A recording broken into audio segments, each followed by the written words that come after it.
பாஜக கூட்டணியில் இருந்து வெளியேறியவர்களை சந்திக்க வேண்டாம் என மத்திய அமைச்சர் அமித்ஷாவிடம் எடப்பாடி பழனிசாமி வலியுறுத்தியதாக தகவல் வெளியாகியுள்ளது. டெல்லி சென்றுள்ள எடப்பாடி பழனிசாமி குடியரசு துணைத் தலைவர் CP ராதாகிருஷ்ணனை சந்தித்து வாழ்த்து தெரிவித்தார்.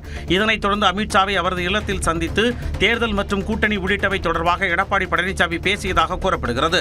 குறிப்பாக பாஜக கூட்டணியில் இருந்து வெளியேறிய பன்னீர்செல்வம், டிடிவி தினகரன் உள்ளிட்டோரை தாங்கள் சந்திக்க வேண்டாம் என அமித்ஷாவை வலியுறுத்தியதாக தகவல் வெளியாகியுள்ளது. செங்கோட்டையன் போன்ற அதிருப்தியாளர்களையும் சந்திக்க வேண்டாம் என வலியுறுத்தியதாக கூறப்படுகிறது. டெல்லியில் மத்திய உள்துறை அமைச்சர் அமித்ஷாவை சந்தித்து அதிமுக பொதுச் செயலாளர் எடப்பாடி பழனிசாமி சந்திப்பு முடிந்து காரில் வெளியேறிய போது முகத்தை கைக்குட்டையால் மூடியபடியே சென்றார். அதிமுக முன்னணி நிர்வாகிகளுடன் சென்ற எடப்பாடி பழனிசாமி அமித்ஷாவை சந்தித்து பேசினார். நிர்வாகிகள் அனைவரும் வெளியேறிய நிலையில் எடப்பாடி பழனிசாமி மட்டும் மொழிபெயர்ப்பாளர் உதவியுடன் சுமார் 20 நிமிடங்கள் அமித்ஷாவுடன் பேசியதாக தகவல் வெளியாகியுள்ளது. நிர்வாகிகள் அனைவரும் ஏற்கனவே கார்களில் சென்றுவிட்ட நிலையில் எடப்பாடி பழனிசாமி மட்டும் தனி வாகனத்தில் வெளியேறினார். அப்போது காருக்குள் தனது முகத்தை கைக்குட்டையால் மூடியபடியே அவர் சென்றார். டெல்லியில் மத்திய உள்துறை அமைச்சர் அமித்ஷாவை எடப்பாடி பழனிசாமி சந்தித்த நிலையில் முன்னாள் அமைச்சர் செங்கோட்டையன் தனது ஆதரவாளர்களுடன் ஆலோசனை நடத்தினார். ஈரோடு மாவட்டம் குள்ளம்பாளையத்தில் உள்ள செங்கோட்டையனின் இல்லத்தில் நடைபெற்ற ஆலோசனையில் முன்னாள் நாடாளுமன்ற உறுப்பினர் சத்யபாமா மற்றும் ஆதரவாளர்கள் கலந்து கொண்டனர். 1 மணி நேரம் நடைபெற்ற ஆலோசனைக்கு பின்னர் செய்தியாளர்களிடம் பேசிய சத்யபாமா வழக்கமான சந்திப்பு என்று தெரிவித்தார். செங்கோட்டையின் விவகாரத்தில் தலையிட வேண்டாம் என்று பாஜகவினருக்கு கட்சியின் தேசிய அமைப்பு பொதுச் செயலாளர் BL சந்தோஷ் அறிவுறுத்தியதாக தகவல் வெளியாகியுள்ளது.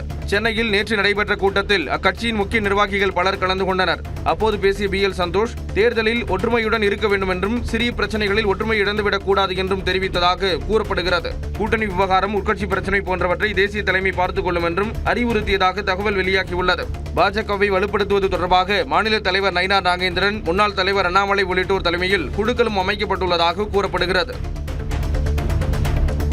தமிழக மக்களிடம் பாஜகவை எடுத்துச் செல்வது தொடர்பாக நிர்வாகிகள் கூட்டத்தில் ஆலோசிக்கப்பட்டதாக கட்சியின் மாநில துணைத் தலைவர் குஷ்பு தெரிவித்துள்ளார். சென்னையில் நடைபெற்ற அக்கட்சியின் கூட்டத்துக்கு பின்னர் செய்தியாளர்களை சந்தித்தவர் இதனை தெரிவித்தார். எங்களுக்கு வேற என்ன விஷயங்கள் மக்கள் மத்தியில கொண்டு போய் சேரணும், சில விஷயங்கள் இருக்கு, எங்கே நாங்க தவறு பண்றோம், எங்கே மக்கள் கூட்ட சில விஷயங்கள் நாங்க கொண்டு போகல, இது எல்லாமே ஒரு ஆலோசனை தான். இது ஆலோசனைகள் தான் இருந்தது. இதுல ஒரு மிகப்பெரிய ஒரு வியூகம் நீங்க பார்க்க முடியாது. பட் இது ஒரு லேர்னிங் எக்ஸ்பீரியன்ஸ் எங்களுக்கு எல்லாருக்கும். மாவட்டம் பெரியகுளத்தில் தலைவர்களே ஒன்று சேருங்கள், 2026 வென்றிடுவோம் என்ற வாசகங்களுடன் OPS, EPS ஆகியோர் கை குலுக்குவது போல் வைக்கப்பட்டுள்ள பேனரால் பரபரப்பு ஏற்பட்டுள்ளது. மூன்றாந்தல் பகுதியில் உள்ள காந்தி சிலை அருகே OPS-இன் ஆதரவாளரான முத்து என்பவர் தமிழகத்தை காப்போம், கழகத்தை ஒன்றிணைப்போம், தலைவர்களே ஒன்று சேருங்கள், 2026 வென்றிடுவோம் என்ற வாசகங்களுடன் பேனர் வைத்துள்ளார். இதில் சசிகலா, டிடிவி தினகரன் மற்றும் முன்னாள் அமைச்சர் செங்கோட்டையன் ஆகியோரது படங்களும் இடம்பெற்றுள்ளன.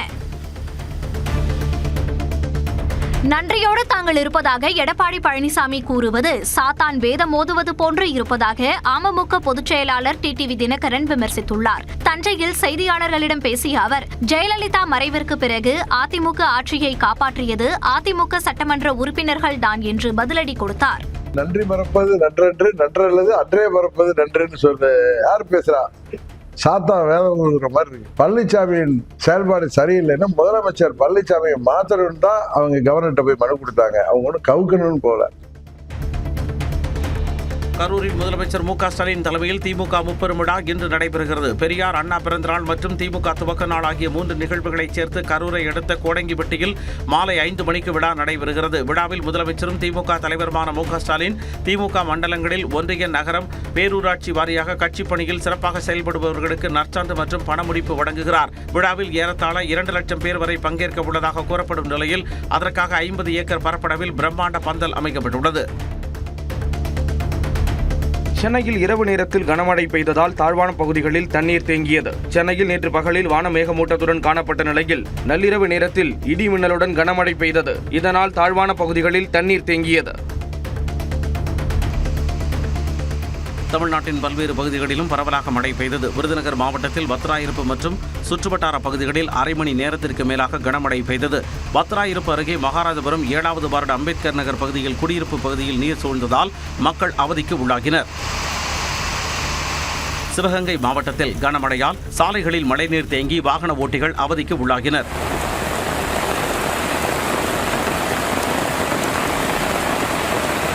பெரம்பலூர் மாவட்டத்தில் மின்னல் தாக்கி பசுமாடு உயிரிழந்தது. மயிலாடுதுறை மாவட்டத்தின் பல்வேறு இடங்களில் பரவலாக மழை பெய்தது. கனமழையின் காரணமாக மயிலாடுதுறை அரசு மருத்துவமனையில் விபத்து மற்றும் அவசர சிகிச்சை பிரிவில் மழைநீர் புகுந்தது. இதனையடுத்து அங்கு சிகிச்சையில் இருந்த நோயாளிகள் மாற்று இடத்திற்கு மாற்றப்பட்டனர்.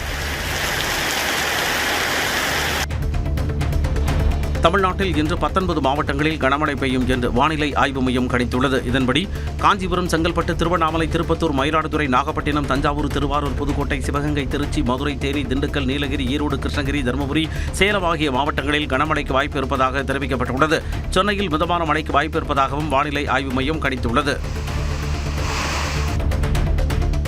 உரப்பற்றாக்குறையை தவிர்க்க தமிழ்நாட்டிற்கு வழங்கப்பட வேண்டிய உரங்களை விரைந்து வழங்க வேண்டும் என பிரதமர் மோடிக்கு முதலமைச்சர் மு.க.ஸ்டாலின் கடிதம் எழுதியுள்ளார். தற்போதைய காரிஃப் மற்றும் எதிர்வரும் ராபி பருவத்தில் உரப்பற்றாக்குறையை தவிர்த்திடும் வகையில் 27,823 metric ton urea, 15,831 metric ton DAP, 12,422 metric ton MOP மற்றும் 98,623 மெட்ரிக் டன் NPK காம்ப்ளெக்ஸ் உரங்களை உடனடியாக வழங்கிட நடவடிக்கை எடுக்க வேண்டும் என கூறியுள்ளார். அதிமுக பொதுச் செயலாளர் எடப்பாடி பழனிசாமியின் பரப்புரை கூட்டங்களில் எதிர்பார்த்ததை விட அதிகளவு கூட்டம் கூடுவதாக பாஜகவின் முன்னாள் மாநில தலைவர் அண்ணாமலை தெரிவித்ததாக தகவல் வெளியாகியுள்ளது. சென்னை அக்கரையில் பாஜக மையக்குழு கூட்டம் நடைபெற்றது. இதில் பேசிய அண்ணாமலை, அதிமுக ஆட்சியை பாஜக காப்பாற்றியதாக எடப்பாடி பழனிசாமி பேசியது முக்கியத்துவம் வாய்ந்தது என்றும் தமிழ்நாடு முழுவதும் பாஜக அதிமுக நிர்வாகிகள் இணைந்து செயல்பட வேண்டும் என தெரிவித்ததாக தகவல் வெளியாகியுள்ளது. தலைமை பதவியை அன்புமணி வைத்துக் கொள்ள தேர்தல் ஆணையம் அனுமதி அளித்துள்ளதாக கூறுவது திட்டமிட்ட மோசடி என்று பாமக கௌரவ தலைவர் G.K. மணி குற்றம் சாட்டியுள்ளார். திண்டிவனம் அடுத்த தைலாபுரத்தில் செய்தியாளர்களை சந்தித்த அவர், தேர்தல் ஆணையத்தில் பதிவு செய்த நாளுக்கு முன்பே அன்புமணியின் தலைவர் பதவி முடிந்துவிட்டது என்றார். இனி பாட்டாளி மக்கள் கட்சியினுடைய தலைமை முகவரி தைலாபுரம் தோட்டம் தான். வரும் தேர்தல் ஆணையத்துக்கு கடிதம் வரும். நீங்கள் பார்க்க தான் போகிறீங்க, தமிழ்நாட்டு மக்கள் பார்க்க போகிறாங்க. மோசடி புரிஞ்சுக்கிட்டு ஐயா தான் உண்மையான தலைவர், பாட்டாளி மக்கள் கட்சியில் தொடங்கணும்னு தெரிய போகுது. தேர்தல் ஆணையத்தில் பாமக அலுவலக முகவரியை மாற்றி மோசடி செய்யப்பட்டுள்ளதாக பாமக கௌரவ தலைவர் G.K. மணி குற்றம் சாட்டிய நிலையில் அது தொடர்பாக வழக்கறிஞர் பாலு விளக்கம் அளித்துள்ளார். ஐயா அவர்களுக்கு நன்றாக தெரியும் நமது அலுவலகம் என்பது மாற்றப்பட்டது என்பது நன்றாக தெரியும். இன்னொன்று சொல்கிறேன், 63 நாட்டு முத்து நாயக்கன் சேர்வு அலுவலகமாக இருக்க செயல்பட முடியாத நிலையில் இருக்கிறது என்பது தெரியும். அதற்கு பிறகு நீங்கள் உறுப்பினர் அட்டை சேர்க்கிறதுக்கு தைலாபுரத்தை எந்த பொதுக்குழுவில் தீர்மானமும் நிறைவேற்றாமல் பண்ணீங்க. இதில் இன்னொன்று, விதி 21 படி கட்சியினுடைய தலைமை அலுவலகம் என்பது சென்னையில் தான் இருக்கணும்னு இருக்குது. வன்னியர் இடஒதுக்கீடு போராட்டத்தில் உயிர் நீத்தவர்களுக்கு பாமக நிறுவனர் ராமதாஸ் மற்றும் தலைவர் அன்புமணி இன்று தனித்தனியாக அஞ்சலி செலுத்துகின்றனர். திண்டிவனத்தில் உள்ள வன்னியர் சங்க தலைமை அலுவலகத்தில் அன்புமணி தலைமையில் கொடியேற்ற தயார் செய்த போது இரு தரப்பினருக்கும் இடையே மோதல் ஏற்பட்டதால் அலுவலகத்திற்கு சீல் வைக்கப்பட்டது. இதையடுத்து விழுப்புரம் தைலாபுரம் தோட்டத்தில் அஞ்சலி செலுத்திவிட்டு சித்தனி, பாப்பனப்பட்டு, பனையபுரம் உள்ளிட்ட இடங்களில் உள்ள நினைவு தூண்களில் ராமதாசும், திண்டிவனத்தில் உள்ள தனியார் மண்டபத்தில் அன்புமணியும் அஞ்சலி செலுத்த திட்டமிட்டுள்ளனர். சேலம் கருப்பூரில் நடைபெற்ற அரசு விழாவில் கலந்து கொண்ட பாமகவின் அன்புமணி மற்றும் ராமதாஸ் தரப்பு MLA-க்கள் இருவரும் துணை முதலமைச்சர் உதயநிதியை பாராட்டினர். இந்த அரசு விழா திட்டங்களை மக்களுக்கு எடுத்து சொல்லுங்கிற பாகுபாடு இல்லாமல் நம்மளுடைய துணை முதலமைச்சர் அவர்கள் இந்த நட்பு உண்மையிலேயே தமிழ்நாடு அரசியல் சாசனத்தில் இருக்கின்றது. அரசு நிகழ்ச்சி என்பது அரசியலுக்கு அப்பாற்பட்டது. மகளிர்களுக்கு வழங்கக்கூடிய இந்த நல்ல பல திட்டங்களை நம்ம அனைவருக்கும் கொண்டு சேர்க்க வேண்டும் என்ற உன்னத நோக்கோடு செய்து கொண்டிருக்கிற இந்த நிகழ்ச்சியில் அவர் நாங்கள் மனதார பாராட்டுகிறோம். சேலம் கருப்பூரில் நடந்த அரசு விழாவில் பேசிய துணை முதலமைச்சர் உதயநிதி ஸ்டாலின் பாமக MLA-க்கள் இருவரும் ஒற்றுமையுடன் இருக்குமாறு கேட்டுக்கொண்டார். 2 சட்டமன்ற உறுப்பினர்கள், அவர் நம்முடைய இயக்கம் கிடையாது, நம்முடைய கூட்டணி கட்சியோட கிடையாது, இப்போ கிடையாது. இந்த சேலம் மாவட்டத்திற்கு பல்வேறு திட்டங்களை நம்முடைய அரசு செய்து கொண்டிருக்கிறது. அதற்கு என்னுடைய நன்றி என்று போட்டி போட்டுக்கொண்டு பாராட்டியிருக்கிறார்கள். இதே ஒற்றுமையோடு அவர்கள் எப்பொழுதுமே இருக்க வேண்டும், சிறப்பான மக்கள் பணி ஆற்ற வேண்டும் என்பது உங்கள் சார்பாக நான் அவர்களை கேட்டுக்கொள்கின்றேன். ஆயுத பூஜை மற்றும் தீபாவளி விடுமுறையை ஒட்டி 6 சிறப்பு ரயில்கள் இயக்கப்படும் என தெற்கு ரயில்வே அறிவித்துள்ளது. அதன்படி சென்னை தாம்பரம் மற்றும் நாகர்கோவில் இடையே வரும் 28ஆம் தேதி முதல் அக்டோபர் 26ஆம் தேதி வரை சிறப்பு ரயில் இயக்கப்படுகிறது. சென்னை எழும்பூர் நெல்லை இடையே வரும் 25ஆம் தேதி முதல் சிறப்பு ரயில் இயக்கப்படும் என தெரிவிக்கப்பட்டுள்ளது. சென்னை எழும்பூர் தூத்துக்குடி இடையே வரும் 29ஆம் தேதி முதல் அக்டோபர் 27ஆம் தேதி வரை வாரம் ஒருமுறை சிறப்பு ரயில் இயக்கப்படும் என்றும் அறிவிக்கப்பட்டுள்ளது. சென்னை சென்ட்ரல் போத்தனூர் சிறப்பு ரயில் வரும் 25ஆம் தேதி முதல் அக்டோபர் 23ஆம் தேதி வரை வியாழக்கிழமைகளில் இயக்கப்படும் என தெரிவிக்கப்பட்டுள்ளது. சென்னை வானகரம் அருகே அதிவேகமாக காரை இயக்கி அடுத்தடுத்து விபத்துக்களை ஏற்படுத்தியவர் கைது செய்யப்பட்டார். திருவேற்காட்டைச் சேர்ந்த சீனிவாசன் என்ற நபர் தனது காரில் சென்றபோது பைக் ஒன்றின் மீது மோதிவிட்டு நிற்காமல் சென்றார். பின்னர் மற்றொரு இருசக்கர வாகனத்தின் மீது மோதியவர் பிடிக்க முயற்சி செய்தவர்களை மிதித்துவிட்டு சென்றதாக கூறப்படுகிறது. பின்னர் சாலை தடுப்புகள் வைத்து பிடிக்கப்பட்ட அவரையும் காரையும் பொதுமக்கள் சரமாரியாக தாக்கினர். சீனிவாசனின் கார் மோதிய விபத்தில் 2 உயிரிழந்த நிலையில் அவரை பொதுமக்கள் விரட்டிச் சென்று பிடித்து சரமாரியாக தாக்கினர். மயிலாடுதுறையில் காதல் விவகாரத்தில் இளைஞர் கொலை வழக்கில் காதலியின் தாய் மீது வன்கொடுமை தடுப்புச் சட்டத்தின் கீழ் வழக்கு பதிவு செய்ய வலியுறுத்தி உடலை வாங்க மறுத்து உறவினர்கள் மருத்துவமனையில் விடிய காத்திருப்பு போராட்டத்தில் ஈடுபட்டனர். அடியமங்கலம் கிராமத்தைச் சேர்ந்த வைரமுத்து மாலினி 10 ஆண்டுகளாக காதலித்து வந்த நிலையில் காதலை கைவிட மறுத்ததாக வைரமுத்து மர்ம நபர்களால் வெட்டி படுகொலை செய்யப்பட்டார். சம்பவம் தொடர்பாக காதலி மாலினியின் தாய் விஜயா மீது வன்கொடுமை வழக்கு பதிவு செய்ய கோரி உறவினர்கள் போராட்டத்தில் ஈடுபட்டுள்ளனர். உத்தரகண்ட் மாநிலத்தில் மேக வெடிப்பால் கொட்டி தீர்த்த மழையால் ஏராளமான வீடுகள் சேதமடைந்தன. திங்கட்கிழமை காலை முதலே கனமழை பெய்து வந்த நிலையில் இரவில் டேராடூனில் மேக வெடிப்பால் வானத்திலிருந்து அருவி போல மழை கொட்டியது. இதன் காரணமாக தம்சா ஆற்றில் வெள்ளம் கரைபுரண்டு ஓடியது. ஆற்றங்கரையோரத்தில் உள்ள தப்கேஸ்வர் மகாதேவ் கோயிலை சுற்றி வெள்ளம் சூழ்ந்தது.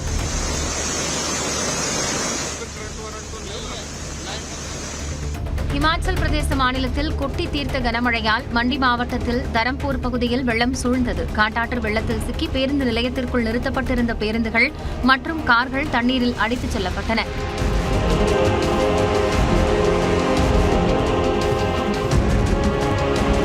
இதேபோன்று நிலச்சரிவால் வீடுகள் மற்றும் சாலைகளும் பலத்த சேதமடைந்தன. இடிபாடுகளில் சிக்கி 3 பேர் பரிதாபமாக உயிரிழந்தனர். தகவல் அறிந்து வந்த மீட்புக் குழுவினர் மீட்பு மற்றும் நிவாரணப் பணிகளில் ஈடுபட்டனர்.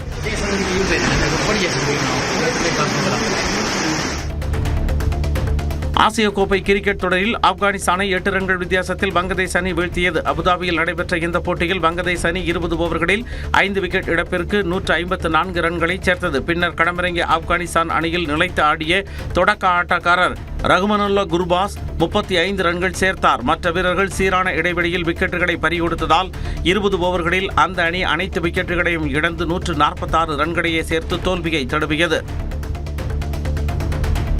பாகிஸ்தானின் கோரிக்கையை ஏற்று அந்த அணி விளையாடும் போட்டிகளில் இருந்து நடுவர் ஆண்டி பைக்ராப்டை நீக்க ஐசிசி முடிவு செய்ததாக தகவல் வெளியாகியுள்ளது. இந்திய வீரர்களுடனான கைக்குலுக்கல் விவகாரத்தில் போட்டி நடுவர் ஆண்டி பைக்ராப்டை நீக்க பாகிஸ்தான் கோரிய நிலையில் அதை ஐசிசி நிராகரித்தது.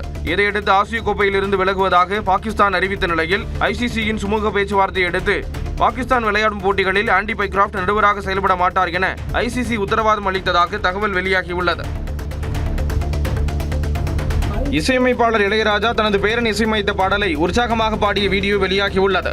கார்த்திக் ராஜாவின் மகனான யத்தீஸ்வர் ஓம் நமச்சிவாய எனும் தனது முதல் பக்தி பாடலை இசையமைத்து பாடி வெளியிட்டார். தற்போது போற போக்குல என்ற 2வது பாடலுக்கு இசையமைத்துள்ளார். இந்த பாடலை இளையராஜா பாடியுள்ள நிலையில் அது தொடர்பான வீடியோ வெளியாகியுள்ளது. முட்டை கண்ண வச்சு மிரட்டுற மோதுக்குற கோடி சாரி கேட்ட பின்னும் மோதுக்குற. நெல்லை சென்னை இடையே 20 பெட்டிகளுடன் வந்தே பாரத் ரயில் 24ஆம் தேதி முதல் இயக்கப்படும் என தெற்கு ரயில்வே அறிவித்துள்ளது. நெல்லை சென்னை வழித்தடத்தில் வந்தே பாரத் ரயிலுக்கு மக்களிடம் அதிக வரவேற்பு கிடைத்த நிலையில் கடந்த ஜனவரி மாதம் 8 பெட்டிகளில் இருந்து 16 பெட்டிகளாக அதிகரிக்கப்பட்டது. இந்நிலையில் 24ஆம் தேதி முதல் கூடுதலாக 4 பெட்டிகள் இணைத்து 20 பெட்டிகளுடன் வந்தே பாரத் ரயில் இயக்கப்படும் என அறிவிக்கப்பட்டுள்ளது.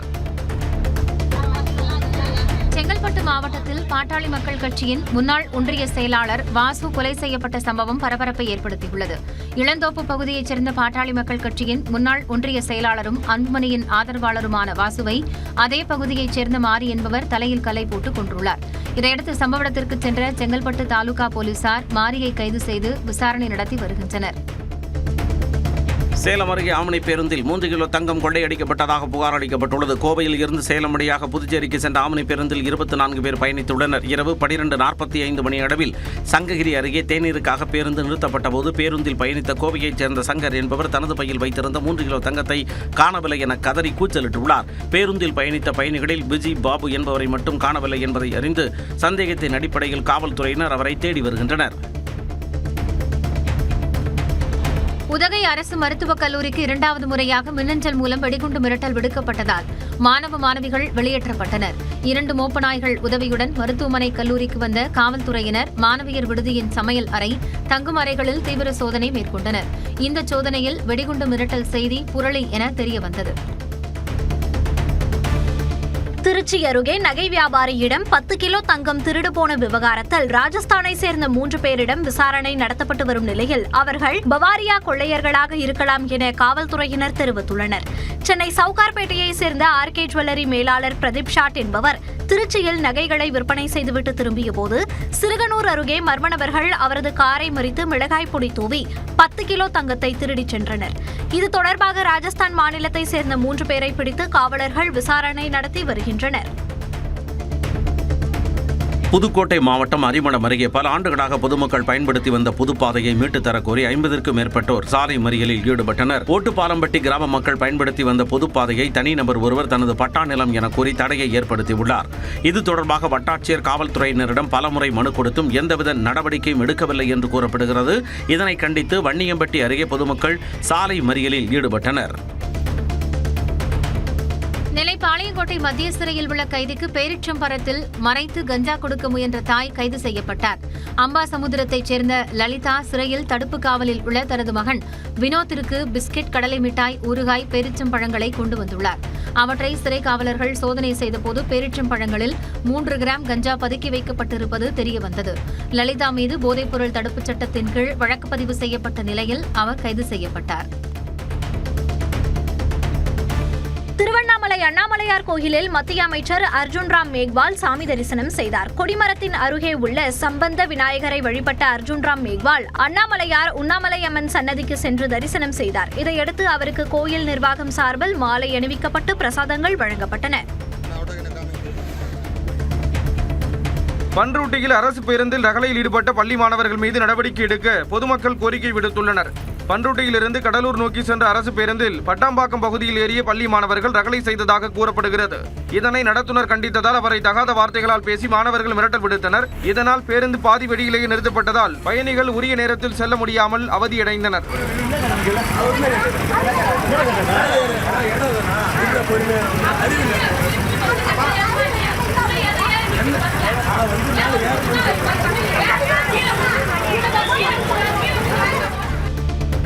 ஆந்திராவில் மதமாற்றத்தை தடுக்க 1000 ஏழுமலையான் கோயில்களை கட்டி உள்ளூர் மக்களை பூசாரிகளாக நியமிக்க திருமலை தேவஸ்தானம் திட்டமிட்டுள்ளது. அதிகரித்து வரும் மதமாற்றத்தை தடுக்கும் வகையில் இந்த நடவடிக்கைகளை மேற்கொள்ளவும் இந்த பணிகளுக்கு தேவஸ்தானத்தின் ஸ்ரீவாணி அறக்கட்டளைக்கு பக்தர்கள் நன்கொடையாக வழங்கிய பணத்தை பயன்படுத்த அறங்காவலர் குழு முடிவு செய்துள்ளது. மகாராஷ்டிர மாநிலத்தில் இளம்பெண் ஒருவர் ஒரே பிரசவத்தில் 4 குழந்தைகளை பெற்றெடுத்துள்ளார். சத்தாரா நகரில் உள்ள அரசு மருத்துவமனையில் 27 வயதுடைய காஜல் பிரசவத்திற்காக அனுமதிக்கப்பட்டிருந்தார். அங்கு அவருக்கு அறுவை சிகிச்சை மேற்கொள்ளப்பட்டது. அப்போது ஒரு ஆண் குழந்தை மற்றும் 3 பெண் குழந்தைகளை காஜல் பெற்றெடுத்துள்ளார். ஏற்கனவே இவருக்கு 3 குழந்தைகள் உள்ள நிலையில் தற்போது தாயும் குழந்தைகளும் நலமுடன் இருப்பதாக மருத்துவமனை தெரிவித்துள்ளது. ஆபரேஷன் சிந்தூர் விவகாரத்தில் அமெரிக்கா மத்தியஸ்தம் செய்ய இந்தியா விரும்பவில்லை என பாகிஸ்தான் துணை பிரதமரும் வெளியுறவு அமைச்சருமான முகமது இஷாக் தர் விளக்கம் அளித்துள்ளார். செய்தி நிறுவனம் ஒன்றுக்கு பேட்டியளித்தவர் மோதலை முடிவுக்கு கொண்டுவர அமெரிக்கா மத்தியஸ்தம் செய்ய முன்வந்ததாகவும், ஆனால் இரு நாடுகளின் பிரச்சனைகளுக்கு அமெரிக்கா மத்தியஸ்தம் செய்வதை இந்தியா திட்டவட்டமாக மறுத்ததாக தெரிவித்துள்ளார். இதன் மூலம் மோதலை தான் தலையிட்டு நிறுத்தியதாக அமெரிக்க அதிபர் டிரம்ப் கூறுவதற்கு முற்றுப்புள்ளி வைக்கப்பட்டுள்ளது. டிக்டாக் செயலியை அமெரிக்க நிறுவனத்திற்கு விற்பது குறித்து சீன அதிபர் ஷி ஜின்பிங்குடன் ஒப்பந்தம் மேற்கொள்ள உள்ளதாக அமெரிக்க அதிபர் டிரம்ப் தெரிவித்துள்ளார். பிரிட்டன் சுற்றுப்பயணத்திற்கு முன்னதாக செய்தியாளர்களை சந்தித்த அமெரிக்க அதிபர் டிரம்ப் டிக்டாக் செயலியை அமெரிக்க நிறுவனத்திடம் விற்பது தொடர்பாக ஒப்பந்தம் மேற்கொள்ளப்பட்டதாகவும், அது குறித்து வரும் வெள்ளிக்கிழமை சீன அதிபர் ஷி ஜின்பிங்கை சந்தித்து பேச உள்ளதாக தெரிவித்தார். டிக்டாக் செயலி தடைக்கு வழங்கிய 90 நாட்கள் நிவாரணம் நிறைவடைந்த நிலையில் அமெரிக்கா, சீனா இடையே சுமூக உடன்பாடு ஏற்பட்டதாக தகவல் வெளியாகியுள்ளது.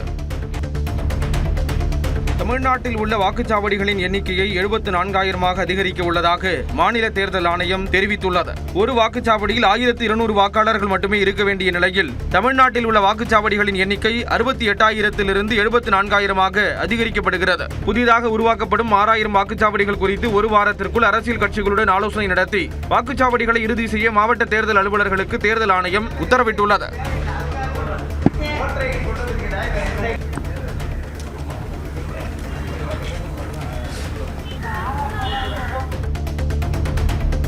தமிழ்நாட்டில் சட்டப்பேரவை தேர்தல் பணிகளில் அங்கன்வாடி பணியாளர்கள், கிராம உதவியாளர்களை பயன்படுத்திக் கொள்ள தேர்தல் ஆணையம் அனுமதி வழங்கியுள்ளதாக மாநில தலைமை தேர்தல் அதிகாரி அர்ச்சனா பட்நாயக் தெரிவித்துள்ளார். வாக்குச்சாவடி அலுவலர்களாக மத்திய மாநில அரசு ஊழியர்கள் மற்றும் ஆசிரியர்கள் ஏற்கனவே நியமனம் செய்யப்பட்டுள்ள நிலையில் அவர்கள் பணிக்கு வர இயலாத நிலை ஏற்பட்டால் அங்கன்வாடி பணியாளர்கள், கிராம உதவியாளர்கள் மற்றும் தேசிய நகர்ப்புற வாழ்வாதார திட்ட பணியாளர்களை பயன்படுத்திக் கொள்ள தேர்தல் ஆணையம் அனுமதி வழங்கியுள்ளதாக அர்ச்சனா பட்நாயக் அனுப்பியுள்ள சுற்றறிக்கையில் தெரிவித்துள்ளார். சைவ மற்றும் வைணவ சமயங்கள் குறித்தும் பெண்கள் குறித்தும் வெறுப்பு பேச்சு பேசியதாக முன்னாள் அமைச்சர் பொன்முடிக்கு எதிராக தாமாக முன்வந்து விசாரணைக்கு எடுத்த வழக்கை சென்னை உயர்நீதிமன்றம் முடித்து வைத்தது.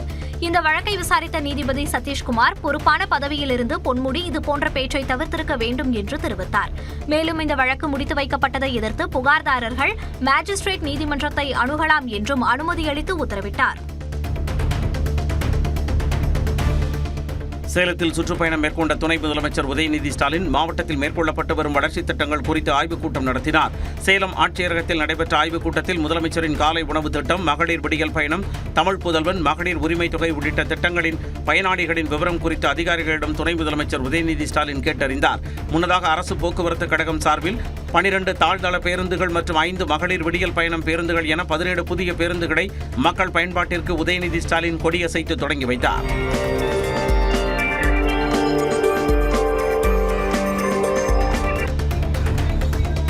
வாக்கு திருட்டை கண்டித்து திருவள்ளூர் வடக்கு மாவட்ட காங்கிரஸ் சார்பில் கையெழுத்து இயக்கம் நடைபெற்றது. மத்திய பாஜக அரசு வாக்குகளை திருடுவதாக மக்களவை எதிர்க்கட்சித் தலைவர் ராகுல் காந்தி குற்றம் சுமத்தி வருகிறார். இந்நிலையில் பொன்னேரி சட்டமன்ற உறுப்பினரும் திருவள்ளூர் வடக்கு மாவட்ட காங்கிரஸ் கமிட்டி தலைவருமான துரை சந்திரசேகர் தலைமையில் கும்மிடிப்பூண்டியில் கையெழுத்து இயக்கம் நடைபெற்றது. இதில் ஏராளமான பொதுமக்கள், வியாபாரிகள் ஆர்வமுடன் கலந்து கொண்டு தங்களது கையெழுத்தை பதிவு செய்து ஆதரவை தெரிவித்தனர்.